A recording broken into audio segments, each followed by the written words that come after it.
no? Sa iyong pagkakaalam, no?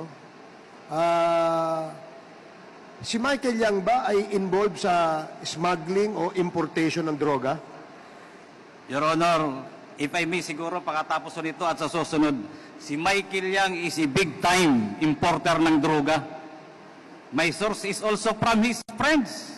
Paano mo ba ang That source? is why, Your Honor, isa yan sa magnetic lifter. Even he is distributing drugs in the local market. When I was at the jail, Manila City Jail, one person, pumunta ho sa akin yung nakakulong, galing siya sa labas. At ang bunga kala niya ay kilala ko direkta si Michael Yang. Nangumpisa lo sa akin yung tao.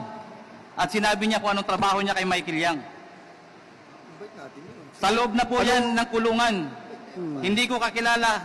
Sinabi niya, Boss, sir, kaya pala tiga-custom, kaibigan ako ni Michael Yang. So for about 3 months, ang dami niyang sinishare sa akin. Nung malaman na hindi kami direkta na magkakilala ni Michael Yang tumigil, ang dami niya sa akin sinabi. Siya ba ay Sino? nakakulong din sa... Nakalabas na po. Siya nakalabas na. Pero Pero pili malaman pong- kung anong pangalan? Si Errol, pili pong may mag-corroborate, Your Honor, para may nakakarinig habang siya nagkikwento. Sige, at the proper time, mamaya, no, bago tayo mag-adjourn. Yes, Kasi isa-isahin po natin yung mga iimbitahin natin. Apo. Para magkaroon ng linaw itong mga sinasabi mo, Jimmy, no? Opo, Your Honor. Isang malaking puzzle sa amin, no? Na itong si Michael Yang, ay siya ba yung the same Michael Yang na economic advisor ng ating dating Pangulo? Yes, Your Honor, sa pagkakabasa ko sa dyaryo. Nakita at mga mo ba siya reports. personal? Yes, sa reports, Your Honor.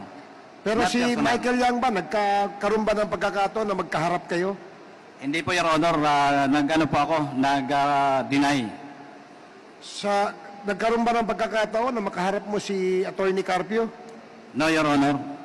Nagkaroon ba ng pagkakataon na makaharap mo si Pulong Duterte? No, Your Honor. In fact, hindi ko ho, gusto nila ako kasi noon ipromote, pero dininay ko na tama na kako kayo. Na Ngayon- tayo ang magkakausap. Nagkaroon ba ng pagkakataon